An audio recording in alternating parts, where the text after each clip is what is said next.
Hello, എല്ലാവർക്കും നമസ്കാരം. ഞങ്ങൾ മോളെ പരിപാടിക്ക് ന്യൂഡൽഹി പോയിട്ട് തിരിച്ചു വരുന്ന വഴിയായത് കേട്ടോ. അപ്പോൾ രാവിലെ ആയിരുന്നു വരുന്നത്. രാവിലെ 6 മണിക്ക് 6:40 ട്രെയിൻ ഉണ്ടായത്. അപ്പോൾ രാവിലെ കുളിച്ച് ഇറങ്ങി. എന്ന് വെച്ചാൽ കുളിച്ചിറങ്ങിയാലുള്ളൊരു സുഖം വേറെ തന്നെയല്ലേ. അത് ഞാൻ കുളിക്കണ്ടെന്ന് വിചാരിച്ചിട്ടാണ് രാത്രി കിടക്കുമ്പോൾ കുളിച്ചിട്ട് കിടന്നിട്ട് പറഞ്ഞ് ഞാൻ രാവിലെ കുളിക്കൂല എന്നൊക്കെ പറഞ്ഞ് എഴുന്നേറ്റ്. പക്ഷേങ്കിൽ രാവിലെ എഴുന്നേറ്റപ്പോൾ കുളിക്കാണ്ടൊരു സുഖമില്ല. അപ്പോൾ അങ്ങനെ കുളിച്ച് ട്രെയിനിൽ കയറി കുറച്ച് കഴിയുമ്പം തന്നെ വെള്ളവും ചായയൊക്കെ കൊണ്ടുവന്നു കേട്ടോ. എന്നിട്ട് ചായ ഉണ്ടാക്കുന്ന പരിപാടിയാണ് ഈ കാണുന്നത്. പിന്നെ അല്ല, ടേസ്റ്റ് കുഴപ്പമൊന്നുമില്ല കേട്ടോ. പാൽപ്പൊടിയും ഇതൊക്കെ ഇട്ട് ഇൻസ്റ്റൻറ്റ് ചായ ഇല്ലേ അത്. സാധാരണ ഞങ്ങൾ നാട്ടിൽ പോകുമ്പോഴെല്ലാം പിന്നെ ഭക്ഷണം ഉണ്ടാക്കിയെടുക്കുമായിരുന്നു. എങ്ങനെ ട്രെയിനിൽ നിന്ന് വാങ്ങുമൊന്നുമില്ല. പക്ഷേ ഇത് ട്രെയിനിൽ നിന്ന് തന്നെ അവർ ഉണ്ടാക്കി തരുന്നതുകൊണ്ട് അത് വലിയ കുഴപ്പമില്ലാന്ന് തോന്നുന്നു. നമ്മൾ പുറത്തുനിന്ന് ട്രെയിനിൽ കയറിയിട്ട് കൊണ്ടുനടന്ന് വെക്കുന്ന ആ ഫുഡല്ലല്ലോ ഇത്. കുറച്ചൊരു വൃത്തിയും നീറ്റ് ആൻഡ് ക്ലീനെല്ലാം ഉണ്ട്. അതുകൊണ്ട് പിന്നെ എനിക്ക് നമ്മൾ ഞെട്ടുമെന്ന് പറയും കേട്ടോ. ഞെട്ടുന്നില്ല എന്ന് പറയാം. ഞെട്ടുക എന്ന് പറഞ്ഞാൽ എന്താ പറയുക, അറപ്പ് എന്നൊക്കെ പറയുന്നില്ലേ, അതിനെ നമ്മൾ ഞെട്ടും എന്ന് പറയുന്നത്. അപ്പോൾ അങ്ങനെ ചായയൊക്കെ കുടിച്ച് ഞാൻ നോൺ വെജാന്ന് പറഞ്ഞത്. അതിന് മുന്നേ ടിക്കറ്റ് എടുക്കുമ്പോൾ തന്നെ പറയുന്നില്ലേ. അപ്പോൾ ഞാൻ നോൺ വെജാണ് പറഞ്ഞത്. ശ്രേയയും കണ്ണനും വെജാണ് പറഞ്ഞത്. ഞാനും ശ്രേയനും നോൺ വെജ്. അപ്പം ഞങ്ങൾക്ക് ബ്രെഡ് ഓംലെറ്റും ബ്രെഡ് ഓംലെറ്റ് എന്ന് പറഞ്ഞാൽ ബ്രെഡിൻ്റെ ഉള്ളിൽ ഓംലെറ്റ് വെച്ചില്ല, ബ്രെഡ് ഓംലെറ്റ്, ചായ. ആദ്യം കൊണ്ടു തന്നത് ചായയും ബിസ്ക്കറ്റും ആണ് കേട്ടോ. എന്നിട്ട് അതൊക്കെ കുടിച്ച് ഒന്ന് റിലാക്സ് ചെയ്യുമ്പോഴത്തേക്ക് ആണ് ബ്രെഡ് ഓംലെറ്റ് കൊണ്ടു തന്നത്. അപ്പോൾ പിന്നെ അതിൻ്റെ കൂടെ ജ്യൂസാണ് കൊണ്ടു തന്നെ. പിന്നെ അപ്പോൾ ഞങ്ങൾ കയറി കുറച്ച് കഴിയുമ്പം തന്നെ വെള്ളം കിട്ടി. വെള്ളം കുടിച്ച് കുറച്ച് കഴിയുമ്പോഴത്തേക്ക് ചായ കുടിച്ച് കുറച്ച് കഴിയുമ്പോഴത്തേക്ക് ബ്രെഡ് ഓംലെറ്റും ജ്യൂസും. അടിപൊളിയായിരുന്നു. യാത്ര ചെയ്യുമ്പം എനിക്ക് ഇങ്ങനെ ഫുഡ് കിട്ടുന്നതിൽ കയറാൻ ഭയങ്കര ഇഷ്ടമാണ്. ഇല്ലെങ്കിലേ പോകുന്നതിന് മുന്നേ ഭക്ഷണം ഉണ്ടാക്കി പണി തീരും. പാക്കിങ് ശ്രേയാണ്ട് ചെയ്യും.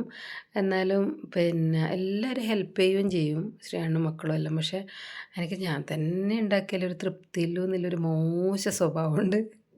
പക്ഷേങ്കിൽ ഇങ്ങനെ ഇഞ്ചി വെളുത്തുള്ളി എല്ലാം തൊലി കളയാനും എല്ലാം അവരോട് കൂടാൻ പറയട്ടാ. ഇതാ ഞാൻ പറഞ്ഞ ബിസ്ക്കറ്റ്, 2 ബിസ്ക്കറ്റ് ഇല്ല കേട്ടോ, ഒരു കവറിൽ 2 ബിസ്ക്കറ്റ്. അപ്പോൾ ഞാൻ പൊതുവേ അത്ര ബിസ്ക്കറ്റ് പ്രിയൊന്നുമല്ല. എന്നാലും നല്ല ചൂട് ചായേൻ്റെ കൂടെ ബിസ്ക്കറ്റ് ഇങ്ങനെ മുക്കി കഴിക്കാനൊരു രസമൊക്കെ ഉണ്ട്. പിന്നെ സാധാരണ ഇത് എന്താ പറയുന്നത്, ഞാൻ സാധാരണ നമ്മൾ സ്ലീപ്പറിലൊക്കെ പോകുമ്പം ട്രെയിനിൻ്റെ ഭയങ്കര ഒച്ചപ്പാടും എന്തോ ഒരു മണമൊക്കെ ഇല്ലേ ട്രെയിനിൽ. അതൊന്നും എനിക്കിഷ്ടമല്ല. ഇതാകുമ്പോഴത്തേക്കില്ലേ ട്രെയിൻ പോകുന്നുണ്ടോ എന്നുള്ളത് നമുക്കങ്ങനെ അറിയുന്നില്ല. അല്ലെങ്കിൽ ഇങ്ങനെ കുലുങ്ങി അനങ്ങി അങ്ങനെ ഉണ്ടാവുമല്ലോ. അപ്പോൾ പിന്നെ ഇത് AC ചെയറാണ്. അതാ സ്ലീപ്പറല്ല, അടുത്തല്ലേ, അത്ര ദൂരമൊന്നുമില്ലല്ലോ. അപ്പോൾ അറിയുന്നേ ഇല്ല. നമ്മൾ 4 ആളുണ്ടായതുകൊണ്ട് നല്ല രസമായിരുന്നു. പിന്നെ ഇത് ഈ ഫാമിലി ഉണ്ട് കേട്ടോ കൂടെ, ഈ കാണുന്ന ഫാമിലി. അവർ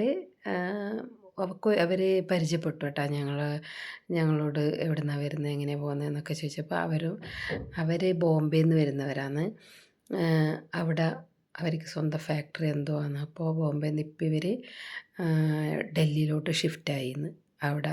അപ്പോൾ അവിടെയാണ് താമസിക്കുന്നത്, ഡൽഹിയിൽ. ബോംബെയിലാണ് അവരെ ബന്ധുക്കളും വീട്ടുകാരൊക്കെ. മോളെ കല്യാണം കഴിഞ്ഞ് മോള് ഭർത്താവിൻ്റെ വീട്ടിൽ, ഇവർ മാത്രമേ ഉള്ളൂ. അപ്പോൾ വീടൊക്കെ ബോംബെയിൽ അടച്ചിട്ടിരിക്കുമെന്ന് പറഞ്ഞു. അപ്പോൾ അവർ ഹരിദ്വാർ പോകുന്നതാണ്. ഈ വണ്ടി ഹരിദ്വാർ പോകുന്നതാണ് കേട്ടോ. ഹരിദ്വാർ പോയി സമയം കിട്ടുമെന്ന് ഋഷികേശും ഒക്കെ കറങ്ങിയിട്ട് വരാൻ വേണ്ടി ഭാര്യയും ഭർത്താവും കൂടി പോകുന്നതാണ്. അപ്പോൾ അവർ പറഞ്ഞു അവർക്ക് തിങ്കളാഴ്ച ലീവാണെന്ന്. അപ്പോൾ അങ്ങനെ പോകുന്നതാണ്. അതിന് മുന്നത്തെ ആഴ്ച അവർ കാട്ടൂർ ശ്യാം എന്ന് പറഞ്ഞിട്ട്, നമ്മളെ നാട്ടിലെല്ലാവർക്കൊന്നും അറിയില്ലായിരിക്കും. കാട്ടൂർ ശ്യാം എന്ന് പറഞ്ഞിട്ട് ഒരു ഭഗവാന്റെ കൃഷ്ണൻ്റെ തന്നെയാണെന്ന് തോന്നുന്നത് പറയുന്നത് അമ്പലമുണ്ട്. ഭയങ്കര ഫേമസ് ആണ് ഇടാം. പിന്നെ മഥുര, അങ്ങനെ എന്തൊക്കെയോ കുറേ സ്ഥലങ്ങളുണ്ട്. അതൊക്കെ കറങ്ങാൻ പോയിന്ന്. അപ്പോൾ ഓരോരോ പ്രാവശ്യം ലീവ് വരുമ്പോഴത്തേന് അടുത്തേക്കങ്ങ് പ്ലാൻ ചെയ്ത് പോകുമെന്ന് പറയാം. അപ്പോൾ നമ്മളെ നാട്ടിലും ഇപ്പം പണ്ടത്തെ പോലെയൊന്നും അല്ലല്ലോ. കുടുംബശ്രീന്നായാലും എല്ലായ്ന്നും ആൾക്കാർ ഇഷ്ടംപോലെ കറങ്ങാൻ പോവും, എൻജോയ് ചെയ്യും, എല്ലാം ചെയ്യുന്നുണ്ടല്ലേ. പണ്ട് അങ്ങനെയൊന്നും അല്ലല്ലോ. അപ്പോൾ അതെല്ലാം കാണുമ്പോൾ ശരിക്കും പറഞ്ഞാൽ നല്ല സന്തോഷമാണ്. ഞാൻ പറയുന്നത് നമുക്ക് നമ്മളിപ്പോൾ ഇപ്പം നമ്മൾ ഓരോരോ ആവശ്യങ്ങൾക്ക് പോകുന്നതും അങ്ങനെയൊക്കെ ഉള്ളൂ. പക്ഷേ സാധാരണ ഞാൻ പറയുന്നത് ആ, നമുക്ക് അത്യാവശ്യം ജീവിക്കാനുള്ള കാര്യങ്ങളൊക്കെ ഉണ്ട്.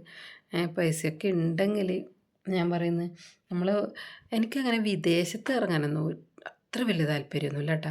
എനിക്ക് കേരളം പിന്നെ മൊത്തം കറങ്ങി കാണണമെന്നുണ്ട്. കേരളം അത് കഴിഞ്ഞിട്ട് പിന്നെ വലിയൊരാഗ്രഹം എന്ന് പറഞ്ഞാൽ ഇന്ത്യ മൊത്തം കാണുമെന്നുള്ളത്. ഒന്നുമില്ലേ നമ്മളെ കുഞ്ഞ് സ്റ്റേറ്റ് കേരളങ്ങളും മൊത്തം കാണാൻ തന്നെ എത്ര സമയം വേണം. അല്ലാണ്ട് എനിക്കങ്ങനെ ഫോറിൻ ട്രിപ്പിനോടൊന്നും അത്ര ആ, വലിയ ആഗ്രഹമൊന്നുമില്ല. പക്ഷേങ്കിൽ ഒരു സ്ഥലത്ത് പോകണമെന്ന് ഭയങ്കര ആഗ്രഹമുണ്ട്. അത് ഞാനിപ്പം പറയുന്നില്ല. പോയിട്ടാകുമ്പോൾ സർപ്രൈസ് വീഡിയോ ഇടാം. അല്ലേ അങ്ങനെ കുറേ കുറേ വിശ്വാസങ്ങളുണ്ട്. എനിക്കൊക്കെ ഉണ്ട് കേട്ടോ. അതുകൊണ്ട് ഒരുപാട് സുഹൃത്തുക്കളും ഒരുപാട് അടുത്ത ആൾക്കാരൊക്കെ അടുത്ത ആൾക്കാർക്കൊക്കെ ഒരു ആ, എന്താ പറയുക, ഒരു ദേഷ്യം പോലെ തോന്നിയിട്ടുണ്ട്. ഞാൻ പറയാത്തതുകൊണ്ട്.